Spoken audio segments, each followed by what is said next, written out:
Productivity protocol સિરીઝમાં ફરી એકવાર સ્વાગત છે. આજે આપણે વાત કરીશું 7મા પ્રોટોકોલની. એ રહસ્યની જે આજના ઘોંઘાટભર્યા સમયમાં પણ આપણને એકદમ ફોકસ રહેવામાં મદદ કરી શકે છે. ક્યારે એવું બન્યું છે કે કોઈ જરૂરી કામ કરવા બેઠા હોઈએ અને પિંગ ડિંગ એક પછી એક નોટિફિકેશન્સની લાઈન લાગી જાય? એવું જ લાગે જાણે આપણું ધ્યાન કોઈ યુદ્ધના મેદાનમાં છે અને ચારે બાજુથી તેના પર હુમલા થઈ રહ્યા છે. અને જુઓ, આ કોઈ નાની સૂની વાત નથી. આંકડાઓ તો ખરેખર ચોંકાવનારા છે. સરેરાશ રોજની 50થી 150 કરતાં પણ વધુ મોબાઈલ નોટિફિકેશન્સ અને લગભગ 100 વખત તો આપણે ઈમેલ ચેક કરીએ છીએ. વિચારો, આ દરેક નાનો વિક્ષેપ આપણને આપણા અગત્યના કામથી કેટલું દૂર લઈ જાય છે. અને આ વિક્ષેપની ખરી કિંમત શું છે ખબર છે? માત્ર એક નાનકડા ડિજિટલ ડિસ્ટ્રેક્શન પછી આપણા મગજને ફરીથી કામ પર પૂરેપૂરું ધ્યાન લગાવતા સરેરાશ 23 મિનિટથી પણ વધુ સમય લાગે છે. આ ફક્ત એક સેકન્ડની વાત નથી, આ આપણા કિંમતી સમયની સીધી ચોરી છે. પણ શું આજના જમાનાની આ સમસ્યાનો ઉકેલ હજારો વર્ષો જૂનો હોઈ શકે? ચાલો, આ અતૂટ ફોકસનું રહસ્ય સમજવા માટે એક પ્રાચીન કથા તરફ નજર કરીએ. મહાભારતની એક ખૂબ જ પ્રખ્યાત વાત છે. ગુરુ દ્રોણાચાર્યે જ્યારે એમના શિષ્યોની પરીક્ષા લીધી ત્યારે એમને ઝાડ પર બેઠેલા પક્ષીની આંખ પર નિશાન તાકવાનું કહ્યું. એમણે દરેકને પૂછ્યું કે એમને શું દેખાય છે? અને જ્યારે અર્જુનનો વારો આવ્યો ત્યારે એમનો જવાબ બસ આટલો જ હતો. તો બીજા શિષ્યોનું શું થયું?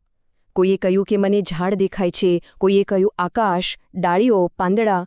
મતલબ કે એમનું ધ્યાન લક્ષ્ય પર નહોતું, પણ લક્ષ્યની આજુબાજુની બધી વસ્તુઓ પર ભટકી રહ્યું હતું. અર્જુનની સફળતાનું રહસ્ય શું હતું? એમણે બિનજરૂરી દરેક વસ્તુને મનમાંથી કાઢી નાખી. એમને ફક્ત ને ફક્ત પોતાનું લક્ષ્ય દેખાઈ રહ્યું હતું. આ જે એકાગ્રતાની અવસ્થા છે ને, એને જ આજે આપણે ફ્લો સ્ટેટ કહીએ છીએ. એવી સ્થિતિ જેમાં વ્યક્તિ પોતાના કામમાં પૂરેપૂરું ડૂબી જાય. તો સવાલ એ થાય કે જે અર્જુન કરી શક્યો એ આપણા માટે આટલું મુશ્કેલ કેમ છે? આજના સમયમાં આપણું ધ્યાન આટલું સહેલાઈથી કેમ ભટકી જાય છે? ચાલો એની પાછળનું વિજ્ઞાન સમજીએ. વિજ્ઞાનમાં આને માટે એક શબ્દ છે, અટેન્શન રેસિડ્યુ. એનો સાદો અર્થ એ છે કે જ્યારે આપણે એક કામ છોડીને તરત જ બીજા કામ પર જઈએ છીએ ત્યારે આપણા મગજનો થોડોક હિસ્સો હજી પણ પહેલા કામ વિશે જ વિચારતો રહે છે. એક માનસિક ઘોંઘાટ પાછળ રહી જાય છે. એટલે જ તો ઈમેલ પર મારેલી એક નાનકડી નજર પણ આપણી એકાગ્રતાને લાંબા સમય માટે તોડી શકે છે. આના કારણે આપણે બે અલગ અલગ મોડમાં કામ કરીએ છીએ. એક છે ડીપ વર્ક એટલે કે અર્જુન અવસ્થા, જેમાં આપણે ખરેખર મુશ્કેલ કામો કરીએ છીએ અને સારામાં સારું પરિણામ લાવીએ છીએ. અને બીજો મોડ છે શેલો વર્ક, જેમાં આપણે બસ સતત આવતા નોટિફિકેશન્સ અને મેસેજનો જવાબ આપવામાં જ રચ્યા-પચ્યા રહીએ છીએ. આ તો જાણે આપણા કામ પર લાગેલો એક ડિજિટલ ટેક્સ છે. તો સૌથી મોટો સવાલ એ છે કે આ શેલો વર્કના ચક્કરમાંથી બહાર કેવી રીતે નીકળવું અને ફરીથી એ ડીપ વર્કની સ્થિતિમાં કેવી રીતે પહોંચવું? ચાલો હવે કેટલીક એકદમ પ્રેક્ટિકલ ટિપ્સ જોઈએ જેનો અમલ આજથી જ કરી શકાય છે. આપણે 3 પગલાંની એકદમ સિમ્પલ સ્ટ્રેટેજી અપનાવી શકીએ છીએ. પહેલું, સંકેત આપો, જેમ કે હેડફોન પહેરેલો, જેથી બીજાને ખબર પડે છે કે તમે કોઈ અગત્યના કામમાં છો. બીજું, વિક્ષેપોને બંધ કરો. બિનજરૂરી નોટિફિકેશન્સ, ઓફિસના વોટ્સએપ ગ્રુપ બધું જ મ્યુટ કરી દો. અને ત્રીજું, કમ્યુનિકેશન માટે એક સમય નક્કી કરો. જેમ કે નક્કી કરો કે બપોરે 3 થી 4 દરમિયાન જ બધા ઈમેલ અને મેસેજ ચેક કરવા. બસ.